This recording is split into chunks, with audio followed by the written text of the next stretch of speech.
Hello friends, welcome to Creative Medicine.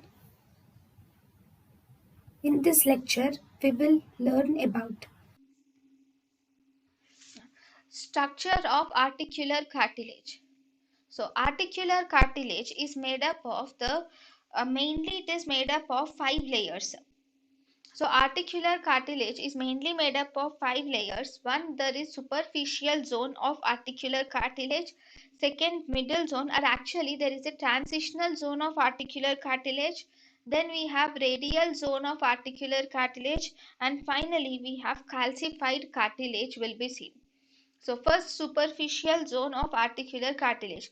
The superficial zone of articular cartilage contains high amount of water. There will be high amount of water with progenitor cells for articular cartilage are seen in the superficial zone.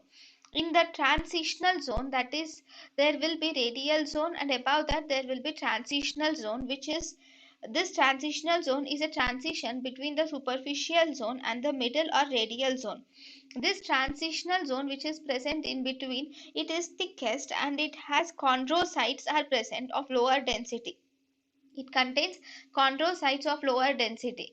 Then in the middle or radial zone, we have most active chondrocytes are seen in radial zone, and the chondrocytes have maximum density of prostaglandin or proteoglycan. Sorry, proteoglycan density is maximum with this radial zone with low density water content. So in the middle zone we have collagen fibers, we have proteoglycans are present which attract the water, but the water content is least.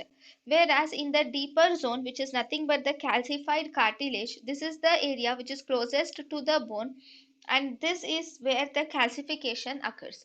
So these are the zones of the articular cartilage. thank you and thank you for watching.